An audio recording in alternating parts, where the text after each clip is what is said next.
우리는 지난주에 사도행전 11장 말씀을 통해서 안디옥 교회의 설립 이야기에 관한 말씀을 들었습니다. 최초의 이방인 교회였던 안디옥 교회는 어떻게 설립되었고 또 어떻게 성장했는가? 그 과정에서 보여진 건 우리 하나님의 역사였습니다. 다 하나님이 하셨어요. 그런데 우리 하나님 어떻게 일하셨어요? 완전하게 일하셨어요. 그 일하심에 조금의 빈틈 실수도 없이 완전하게 일하신 분, 우리 성령 하나님이셨어요. 어떻게 일하셨나 잠깐 보면 우리 성령님께서는 흩어진 성도들을 통해서 이 안디옥 교회 이방인에게 복음을 전하게 하셨는데, 특별히 누구를 통해서 복음을 전하게 하셨다? 구브로 사람들. 그냥 그렇게 하신 줄 알았더니 이것도 이유가 있었어요. 이 구브로 사람들을 통해서 안디옥 교회가 설립되면서 하나님께서는 예루살렘 교회 성도들의 마음을 움직이십니다. 목회자를 한 사람 파송하는데 어디 사람? 구브로 사람 바나바를 가게 하십니다.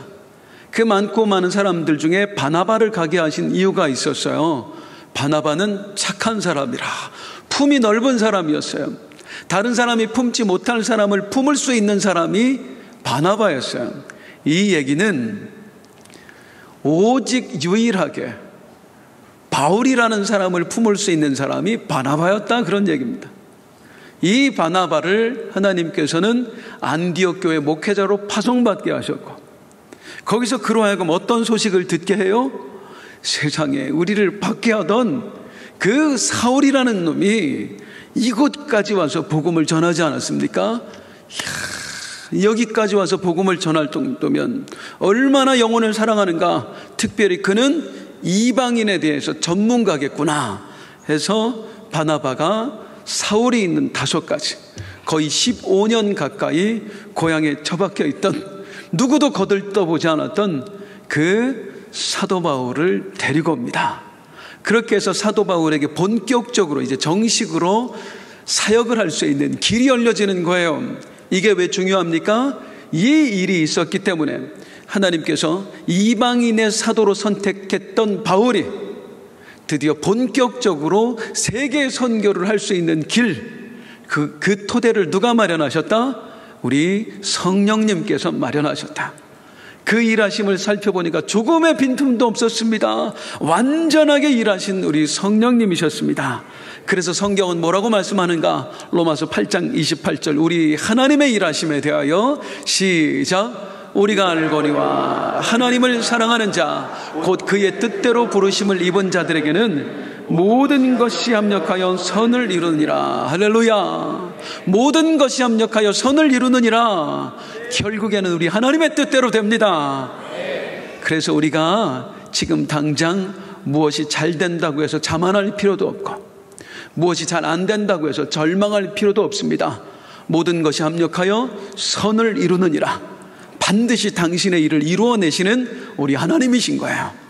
그 하나님 믿고 어떤 상황에서 담대할 수 있기를 주님의 이름으로 축원드립니다.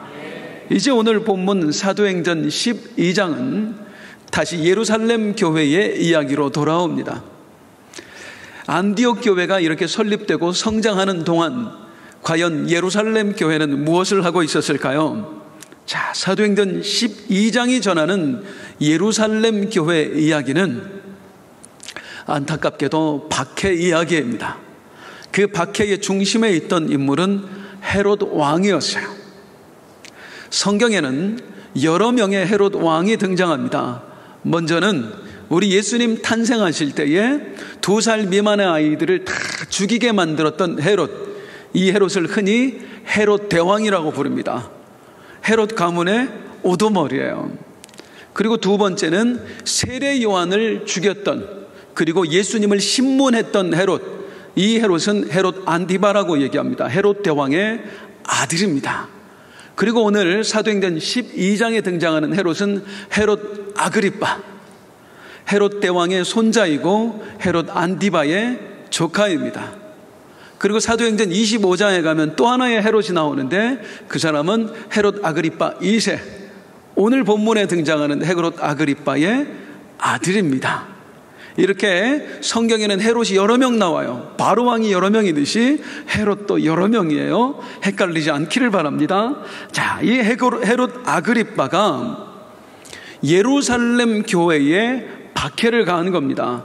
그 핍박으로 인해서 무려 야고보 사도가 순교를 하게 됩니다.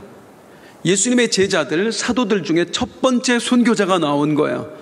그 장면을 한번 보도록 하겠습니다. 1절, 2절입니다. 시작. 그때에 헤롯 왕이 손을 들어 교회 중에서 몇 사람을 해하려 하여 요한의 형제 야고보를 칼로 죽이니. 자, 성도님들께서는 이 헤롯의 박해가 지금까지 있었던 박해와 어떤 게 달라진지 혹시 아시겠습니까? 무엇이 달라졌지요? 지금까지의 박해는 종교적인 박해였어요. 즉 유대교가 기독교를 박해했습니다.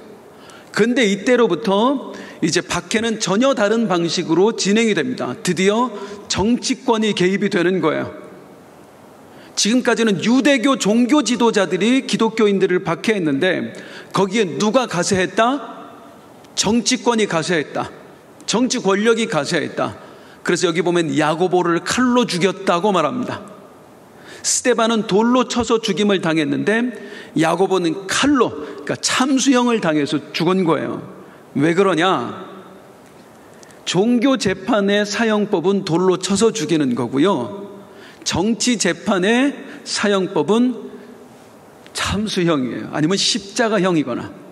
즉 야고보가 칼로 죽임을 당했다는 것은 종교 재판이 아니라 정치 재판을 당했다는 것입니다. 본격적으로 정치권이 개입을 하는 겁니다. 복음이 흥왕할수록 사탄의 공격은 더 거세지더라, 그 말이에요. 이제는 종교 지도자들로서 박해하는 것에 그치지 않고 세상 권력까지 사탄이 움직이는 것입니다. 점점 더 복음이 흥왕해질수록 사탄의 공격은 더 세지더라. 이게 영적 전쟁, 영적 전투의 기본 원리입니다. 우리의 착각은 뭐냐면 우리가 믿음으로 살면 사탄이 꼼짝 못하는 줄 알아요. 결코 그렇지 않습니다. 사탄은 우리가 믿음으로 살면 살수록 우리를 더 거세게 공격합니다. 자, 기분 나쁘시겠지만 한번 제가 이런 질문을 드려볼게요. 기분이 굉장히 나쁘실 거예요. 만약에 여러분이 사탄이라면, 목사님 뭐 그런 말씀을 하세요. 가정입니다. 여러분이 사탄이라면 다음 두 사람 중에 어떤 사람을 공격하시겠습니까? 1번, 갈수록 믿음이 좋아져서 그냥 놔뒀다간 나 사탄의 나라를 크게 위협할 사람. 2번, 어차피 믿음이 안 좋아서 그냥 놔둬도 전혀 내 나라에 위협이 안 되는 사람. 어떤 사람 공격하겠어요? 당연히 점점 더 믿음이 좋아지는 사람 공격하겠죠. 이 단순한 원리를 우리가 놓치면 엉뚱하게 하나님을 원망하게 된다, 그 말입니다. 내가 믿음으로 사는데 하나님 왜 나에게 이런 고통을 허락하십니까? 내가 믿음으로 살아서 하나님이 나에게 고통을 허락하신 게 아니라 내가 믿음으로 살아서 사단이 나를 공격한 거거든요. 그러면 하나님을 원망할 것이 아니라 우리가 더 믿음으로 살면서 사단을 무찌르기 위해서 영적 싸움을 싸워야 되는 거예요. 그런데 엉뚱하게 우리는 하나님을 원망하는 때가 너무나 많아요. 내가 믿음으로 사는데 왜 하나님 나를 어렵게 만드십니까? 하나님이 어렵게 만드시는 게 아닙니다. 마귀가 공격하는 겁니다. 그래서 믿음으로 살 때 시련이 오면 마귀가 공격하는구나 깨달으시고 더 믿음으로 사세요. 더 기도하세요. 하나님이 이기게 하실 줄로 믿습니다. 이렇게 마귀의 하수인인 헤롯이 예루살렘 교회에 대대적인 박해를 가했습니다. 야고보 사도를 참수시켰어요. 그랬더니 여론조사를 해보니까 지지율이 점점 더 높아지는 거예요. 유대인들이 잘했다고 거기다가 표를 던져주는 거예요. 여기에 용기를 얻습니다. 그래서 이번에 헤롯은 예루살렘 교회의 최고 지도자를 건들기로 합니다. 누구였어요? 베드로입니다. 이놈도 죽여야 되겠다. 그래서 그 베드로를 잡아들입니다. 그런데 이때가 무교절 기간이라서, 6월절이 속한 그 무교절 기간이라서 유대인들은 무교절 기간에 절대로 사형 집행을 안 했거든요. 그래서 바로 죽이지 못하고 베드로를 감옥에 가둡니다. 6월절이 지나면 죽여야지 해놓고 이 베드로를 감옥에 가뒀는데, 성경에 보면 군인 4명씩 4개의 조를 짜서 베드로를 지켜요. 4명씩 4개 조니까 전체 몇 명이에요? 산수 안 해보셨어요? 16명입니다. 아니, 한 사람 지키는데 무슨 군인이 16명이나 필요해요? 경험 때문이에요. 사도행전 5장에 보면 사도들을 감옥에 가둬놨었는데 천사가 그들을 빼내잖아요. 그런 일이 또 재현될까 봐 겁이 나는 거예요. 그래서 이 베드로가 도망을 가지 못하게 내일 죽이기로 하고 무려 16명이 지킵니다. 그걸로도 모자라서 어떻게 하느냐면요, 사도행전 12장 6절 한번 볼까요? 시작. 헤롯이 잡아내려고 하는 그 전날 밤에 베드로가 두 군인 틈에서 두 사슬에 매여 누워 자는데 파수꾼들이 문 밖에서 옥을 지키더니, 감옥 안에서는 2명이 베드로를 지켜, 그냥 지키는 게 아니라 베드로 도망갈까봐 사슬을 무려 2개나 메어놓고 양쪽의 군인이 감옥 안에 지금 같이 갇혀 있는 거예요. 베드로 지키겠다고. 감옥 밖에는 또 파수꾼들을 두었어요. 꼼짝 못하게, 절대로 탈출하지 못하게 지금 그런 상황을 만들어버린 것입니다. 자, 이 상황에서 눈에 띄는 건 베드로의 반응이죠. 베드로 뭐 하고 있어요? 따라서 할게요. 누워 자는데. 지금이 어떤 상황이에요? 내일이면 죽는다니까요. 내일이면 죽는 상황에서 베드로 잠잤습니다. 우리는요, 조그만 염려가 있어도요, 밤새 뒤척이면서 잠을 못 자, 불안해가지고 걱정이 돼서 어떡하지? 그런데 베드로 푹 잤대요. 퀴즈, 코를 골았을까요? 안 골았을까요? 코도 골았을 것 같아요. 이 베드로의 행동이 뭘 의미할까요? 맡김입니다. 주여 뜻대로 하시옵소서. 죽든지 살든지 주님의 뜻대로 하시옵소서. 다 맡기고 그냥 자버리는 겁니다. 이게 믿음입니다. 죽이든지 살리든지 뜻대로 하시옵소서. 뭐가 담겨 있는 거예요? 그냥 죽게 내버려 두시면 죽게 하시는 이유가 있을 거고, 살려주시면 살려주시는 이유가 있겠지. 당신 뜻대로 하시옵소서. 다시 로마서 8장 28절을 보면, 우리가 알거니와 하나님을 사랑하는 자 곧 그의 뜻대로 부르심을 입은 자들에게는, 파란 글씨만 시작, 모든 것이 합력하여 선을 이루느니라. 우리가 생각하는 하나님이 이루시는 선은 뭐냐? 보통 착각은 하나님이 나를 잘되게 해주실 거야, 더 복된 길로 인도해 주실 거야, 내 뜻대로 하나님은 내가 원하는 방향대로 나를 이끌어 주실 거야, 이런 말씀 아니라고요. 모든 것이 합력하여 선을 이루느니라 할 때 여기 선은 무엇이지요? 모든 것이 합력하여 하나님이 계획하신 바를 이루더라, 이 말이에요. 여기서 선은 우리가 원하는 선을 말하는 게 아니에요. 하나님이 계획하신 바를 말하는 거예요. 우리 하나님의 뜻을 말하는 거예요. 하나님 뜻대로 되는 게 선입니다. 그래서 우리 그리스도인들은 주여 내 뜻대로 되게 하시옵소서, 이렇게 돼야 됩니다 라고 바라는 사람이 아니라 주여 뜻대로 하시옵소서. 죽이든 살리든 하나님이 나를 죽이시는 게 하나님 뜻이거든, 그렇게 하시옵소서. 그게 선이니까. 나를 살리시는 게 하나님 뜻이거든, 그렇게 하시옵소서. 그것도 하나님 선이니까. 우리에게 이 믿음이 필요합니다. 그런데 우리는 내가 선을 정해놔요. 내가 원하는 걸 정해놓는단 말이에요. 그리고 하나님의 뜻을 관철시키려고 해요. 하나님 내 뜻을 관철시키려고 해요. 이렇게 하셔야 됩니다, 이렇게 하셔야 됩니다, 모든 것이 합력해서 선을 이루어 주셔야 됩니다. 내 뜻대로 되는 게 선이 아니라고요. 누구의 뜻대로 되는 게 선이에요? 하나님 뜻대로 되는 게 선이에요. 그렇게 믿고 사니까 감옥 안에서 잠을 자는 거예요. 내일 죽을지도 모르는 상황에서 평안하게 잠을 자는 거예요. 어차피 하나님 뜻대로 될 거니까. 내가 불안해하는 이유를 한번 헤아려 보세요. 하나님 뜻대로 안 될까 봐 불안한 거예요? 내 뜻대로 안 될까 봐 불안한 거예요? 그래서 불안하면 믿음이 아니라고 말하는 것입니다. 어차피 하나님 뜻대로 될 거야. 당연히 그렇게 돼야지. 내가 죽는 것이 하나님의 뜻이라면 그렇게 돼야지. 이 믿음을 가져야 우리가 어떤 상황에서도 평안할 수 있는 거예요. 나 스스로에게 물어보세요. 너는 어떤 믿음 가지고 사는지.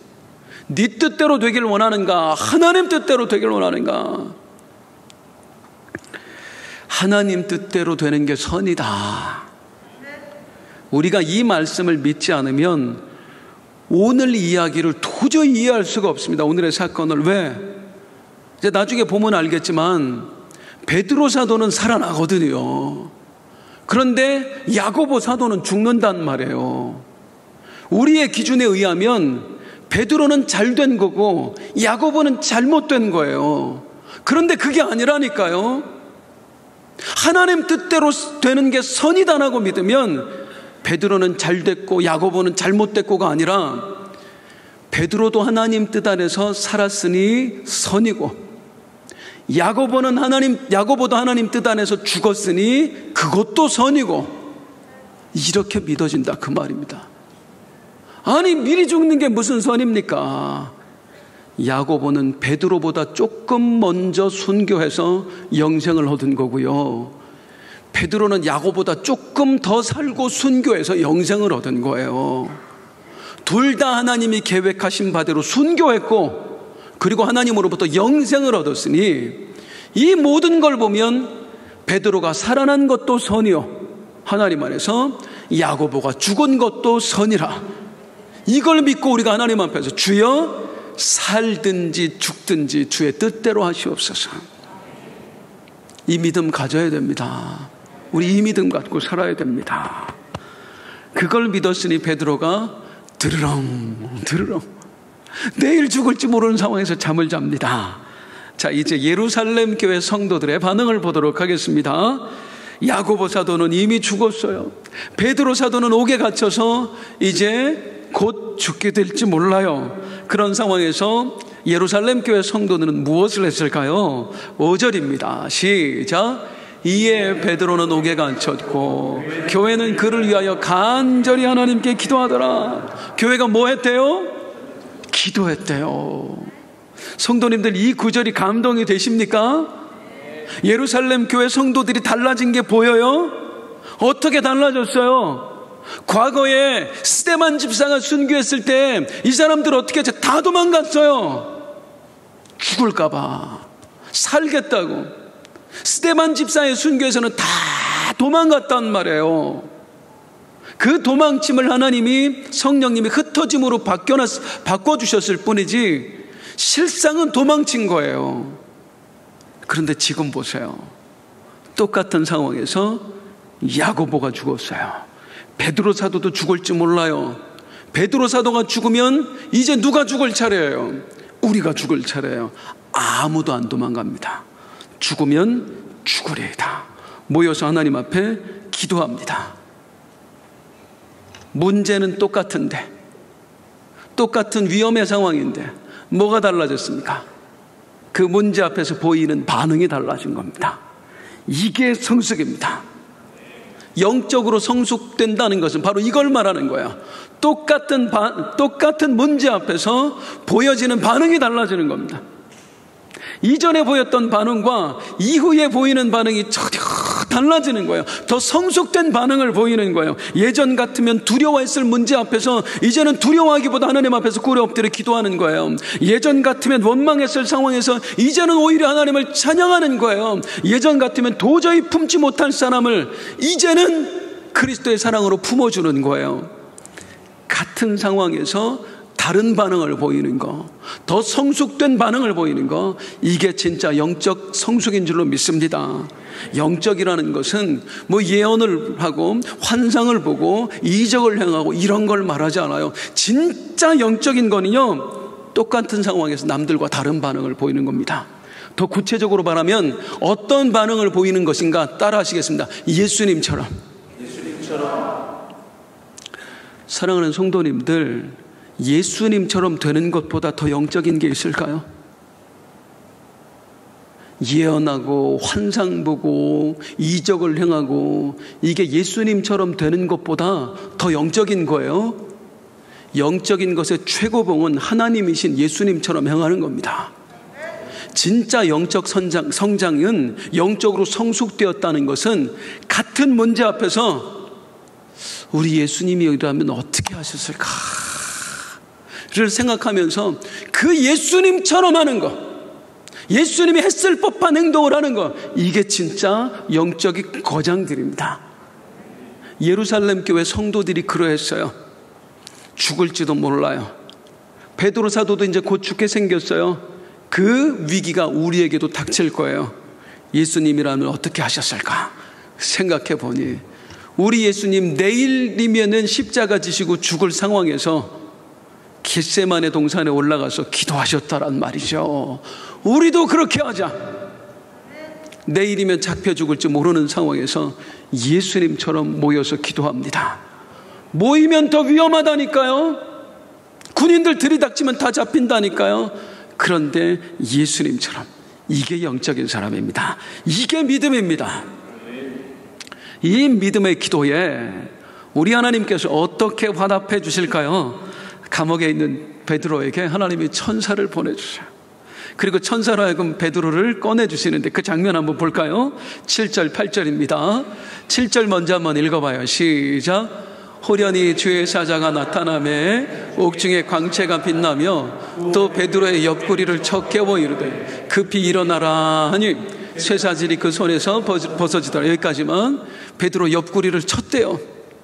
얼마나 깊이 잔 겁니까? 코를 분명히 골았다니까요. 드렁드렁 편안하게, 에이스 침대도 아닌데 아주 편안하게 자고 있습니다. 맡기니까 이렇게 되는 거예요. 천사가 뭐라고 했어요? 따라하겠습니다. 급히 일어나라. 그러더니 이제 손에서 쇠사슬이 벗어집니다. 2개나 채워놨는데, 그리고 나서 8절 천사가 이를 때 파란 것이 띠를 띠고 신을 신으라. 따라서 시작. 띠를 띠고 신을 신으라 하고는 베드로가 그대로 하니 천사가 또 이르되 겉옷을 입고 따라오라 했습니다. 여기 보면 파란 글씨만 제가 표시를 해달라고 그랬는데 다시 한번 따라하기. 급히 일어나라. 띠를 띠고 신을 신으라. 감옥 나오게 할 거면 그냥 나오게 하면 되죠. 굳이 이렇게 할 필요 있어요? 뭐 띠를 띠고 신을 벗어요. 그냥 엎여 하면 끝나는 거 아니에요? 왜 그랬을까요? 성경을 보다 보면 참 놀라운 건 뭐냐면 그냥 써져 있는 구절이었습니다. 다 이유가 있습니다. 급히 일어나 띠를 띠고 신을 신으라. 어디서 들어본 것 같지 않아요?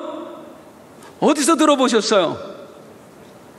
먼 옛날 애굽에 종살이 하던 이스라엘 백성들, 하나님께서 마지막으로 그들을 애굽에서 나오게 하시던 전날 밤에 유월절 의식을 행하라 하셨습니다. 그때 우리 하나님이 뭐라고 명령하셨는지 한번 볼까요? 출애굽기 12장 11절입니다. 시작. 너희는 그것을 이렇게 먹을지 허리에 띠를 띠고 발에 신을 신고 손에 지팡이를 잡고 급히 먹으라. 이것이 여호와의 유월절이라.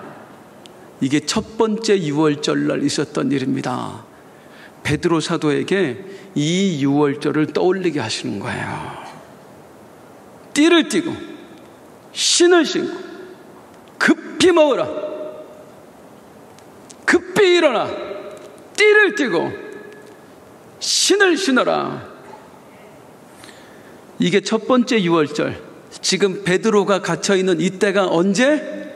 유월절. 1500년 전에 있었던 그 유월절을 하나님께서 베드로에게 재현시켜 주는 겁니다.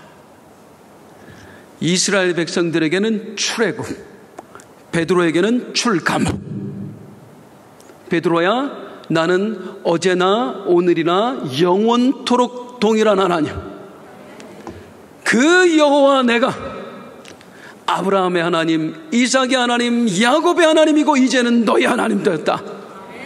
1500년 전에 애굽 사람에게 사슬에 매여 종살이 하던 이스라엘 백성들을 내가 구출해낸 것처럼 이제 내가 너 베드로를 구출해내노라. 오늘이 너의 유월절이다. 이게 급히 일어나라, 띠를 떠라, 신을 신어라에 담긴 의미입니다. 우리 하나님 멋지지 않아요? 그냥 이렇게 탈출시키는 것도요, 하나님은 다 의미를 담아두세요. 영적인 의미를. 오늘이 너의 유월절이다. 사랑하는 성도님들을 축복합니다. 삶에 혹시 정말 고된 문제들 앞에 쇠사슬에 매여 있습니까? 고통스러운 일이 있습니까? 어제나 오늘이나 영원토록 동일하신 하나님, 애굽에 종살이 하던 이스라엘 백성들에게 유월절을 허락하신 하나님, 감옥에 갇혀있는 베드로에게 또 한 번의 유월절을 허락하신 하나님, 그 하나님이 여러분의 삶에도 유월절을 허락하시길 주님의 이름으로 축복합니다. 축복합니다. 우리 이거 믿고 살아야 되는 거예요. 이거 믿고 오늘 밤 집에 가셔서 평안히 주무세요. 흔들리지 않는 평안을 맡기세요. 그 천사에게 이끌려서 이제 베드로가 감옥에서 나오는데, 이때 베드로를 보면 이거 환상인가? 내가 지금 환상을 보는 건가? 막 그래요. 그리고 이제 다 감옥에서 나와서야 이게 현실이구나 하는 걸 깨닫습니다. 이게 참 감사한 게요, 베드로가 이게 환상인가 했다는 게 뭘 의미합니까? 베드로가 감옥에 나올 걸 전혀 생각하지 않았다는 거예요. 믿음이 없어서가 아니고요, 베드로는 야고보를 순교하게 하신 하나님이 나도 순교하게 하시나 보다라고 생각했습니다. 그런 상황에서 원망불평 안 하고 평안히 잤던 거예요. 그러니까 멋진 거예요. 영적인 사람은 이런 때가 제일 멋져요. 남 앞에서 드러날 때가 멋진 게 아니라 믿음이 드러날 때가 제일 멋진 줄로 믿습니다.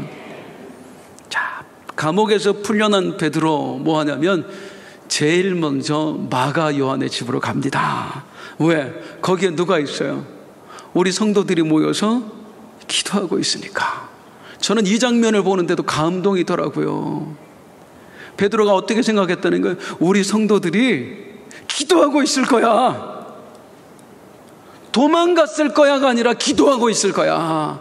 왜? 그들의 성숙을 두 눈으로 봤거든. 얼마나 믿음의 사람인들인지를 봤거든.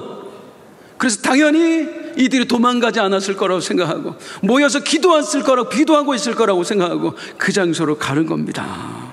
저는 이게 그렇게 부러웠어요. 사도는 성도들이 도망가지 않을 거야, 기도하고 있을 거야 하고 신뢰하고, 이 서로가 서로를 신뢰하는, 주여 이 일이 우리 교회에도 있게 하여 주시옵소서. 이 일이 있게 하여 주옵소서. 그리고 이제 가서 베드로가 대문을 두드립니다. 쾅쾅쾅쾅쾅 두드려요. 그랬더니 성도들이 기도하던 중에 로데라고 하는 그 여자아이가 이 대문 두드리는 소리를 듣고 나옵니다. 딱 봤더니 베드로 사도예요. 문을 열어줘야지. 문을 안 열어주고 그냥 깜짝 놀라가지고 너무 좋아서 달려 들어가요. 성도님들 기도하고 있는데 베드로 사도님이 오셨어요. 베드로 사도님 오셨어요. 그러니까 성도님들이 뭐라고 그래요? 네가 미쳤구나. 네가 미쳤구나. 그래. 아니 지금 그 베드로가 여기 올 리가 있겠니? 자, 이 부분을 많은 신학자들과 그리고 목사님들은 어떻게 해석하느냐? 이 예루살렘 교회 성도들이 기도는 했지만 믿지는 못했다라고 해석하거든요. 뭐 그것도 일리가 있는 말씀입니다만 저는 다르게 봅니다. 저는 다르게 해석합니다. 그 이유가 있습니다. 왜냐하면 자, 우리 성도들이 했던 말을 한번 다시 볼게요. 시작.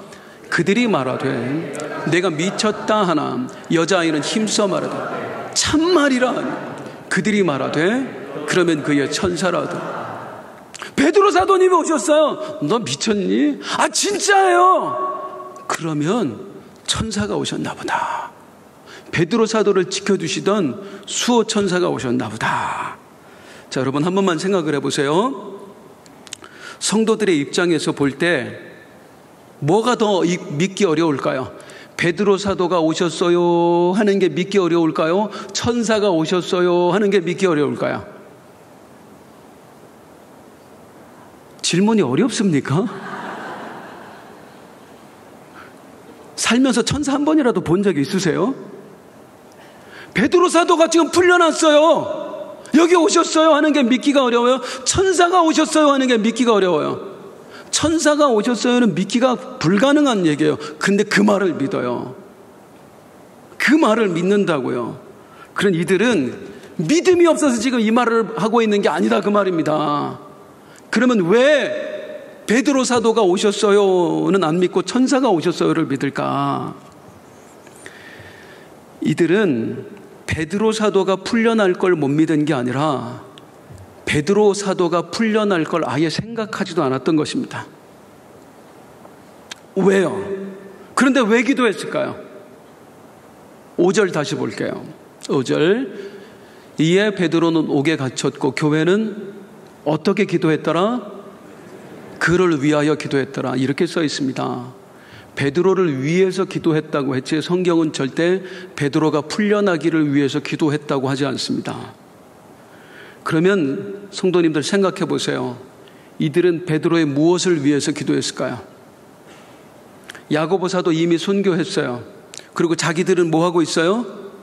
죽을 각오하고 지금 기도하고 있어요. 우리도 죽어야지, 우리도 순교해야지, 그 마음으로 지금 기도하고 있어요. 그런 사람들이 베드로 사도 살려주세요라고 기도했겠어요? 아니요.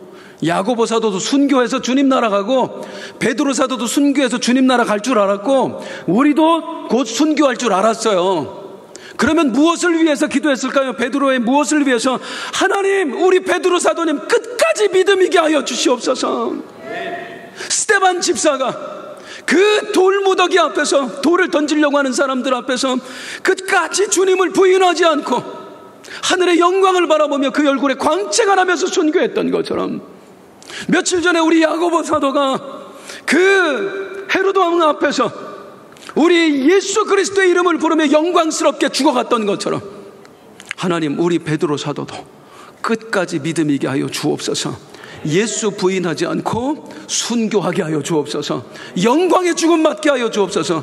이 기도한 거예요. 그리고 우리도 따르겠습니다라는 마음으로 지금 모여서 기도한 거예요. 그렇게 기도했으니까 그러면 천사가 오셨나 보지.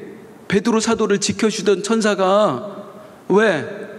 베드로가 순교했으니까 이제 더 이상 베드로 지켜주실 일 없으니까 그분이 우리에게 베드로 사도 순교했다고 전해주러 오셨나 보다. 그렇게 얘기하는 거예요.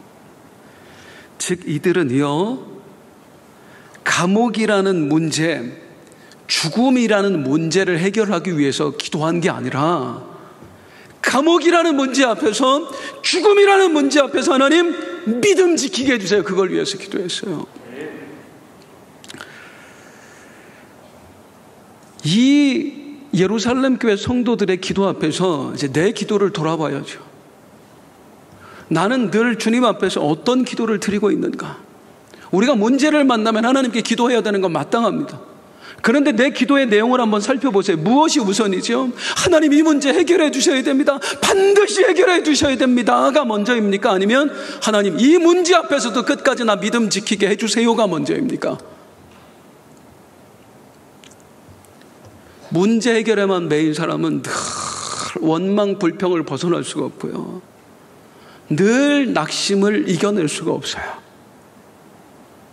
그런데 이 문제 해결이 아니라 그 문제 앞에서 내 믿음을 위해 기도하는 사람은 똑같은 문제 앞에서 원망하지 않습니다. 똑같은 문제 앞에서 낙심하지 않습니다.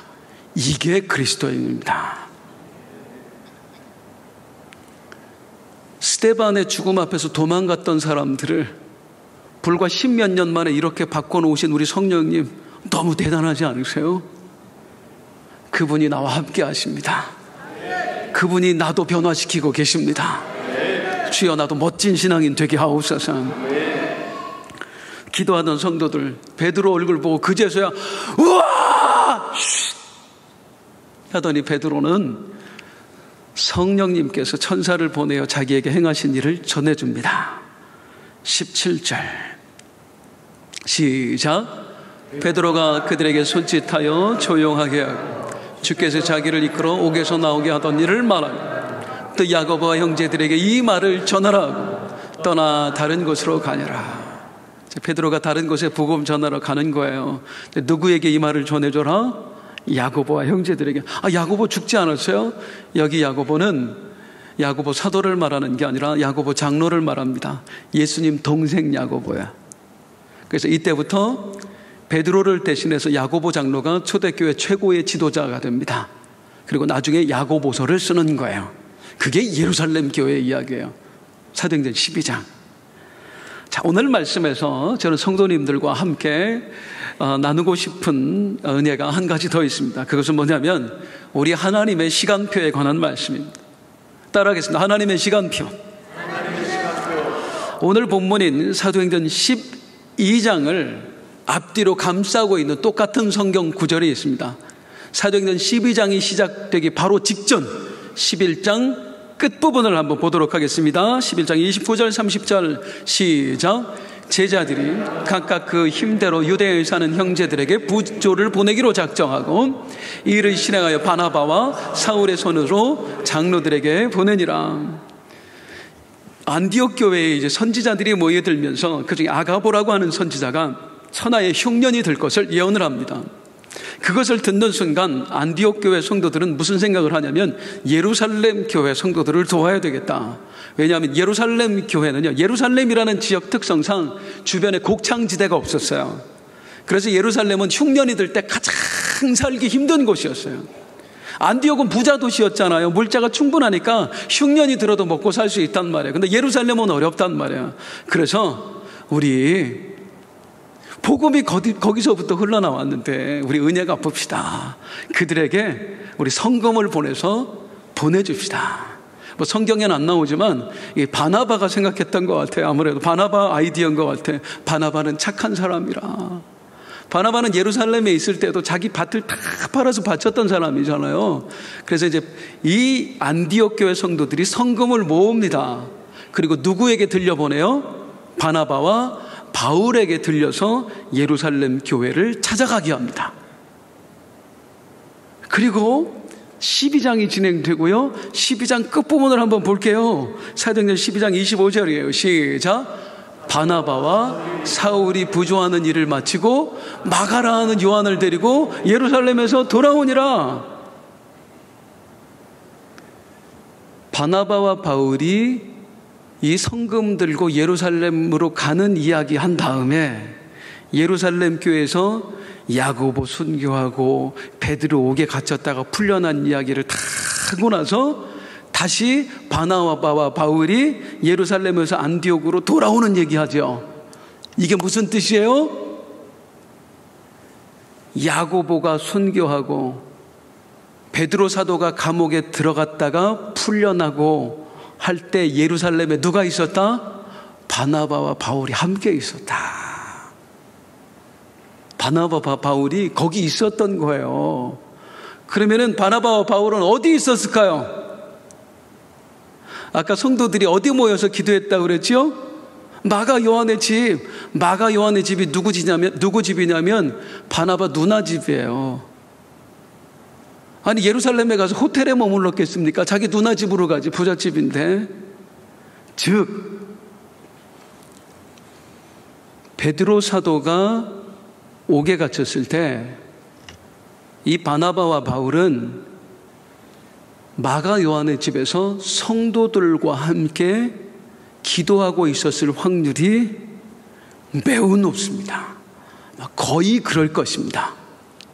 이게 뭘 의미하냐면 야고보가 순교하고 베드로 사도가 옥에 갇혔다가 풀려나는 걸 바울과 바나바가 다 봤다는 겁니다. 직접 경험했다는 거야. 이게 하나님의 시간표와 무슨 상관이 있습니까? 라고 물으신다면 이렇게 대답해 드리겠습니다. 바나바와 바울은 예루살렘에서 안디옥으로 돌아오자마자 성령의 음성을 듣고 선교사로 파송받아 갑니다. 그리고 바울은 이제부터 목숨 걸고 자신의 인생을 선교하는 데 바치는 거예요.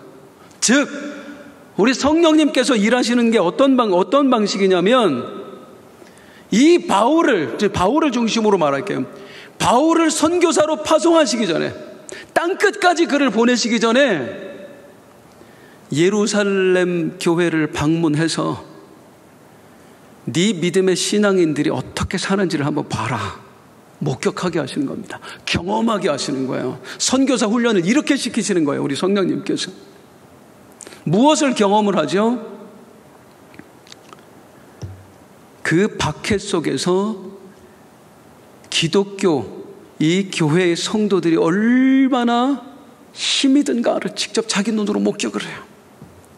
지금까지 바울은 괴롭힌 거를 미안해했지만 피해자 입장이 되어본 일은 없어요. 박해를 받아보는 입장이 되어본 일은 없어요.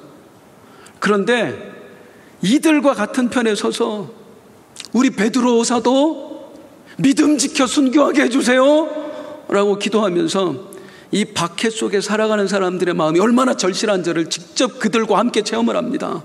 그리고 이 체험을 가지고 바울이 선교 현장으로 달려갈 때 어떤 마음으로 가지요? 나는 복음의 빚진 자라. 나는 죄인 중에 괴수라. 하나님이 바울을 선교사로 보내기 전에 이걸 체험하시면서 절대 교만할 수 없도록 만드시는 거예요. 바울은 자기가 교만할 수가 없었어요. 내가 무슨 일을 행했던가. 예루살렘에서 똑바로 내가 그 일을 행했잖아요. 잡아 죽이던 일을. 그리고 두 번째로 바울은 무엇을 경험하느냐면은, 바나바와 바울이 예루살렘 교회에 올 때 뭘 가지고 왔다고요? 부조 들고 왔다고, 성금 들고 왔다고요. 이걸 통해서 예루살렘 교회의 마음문이 열려서 안디옥 교회를 품어줍니다. 이걸 경험한 바울은 그때부터 어떻게 하냐면, 자기가 복음을 전해서 이방인 교회들을 세우지요.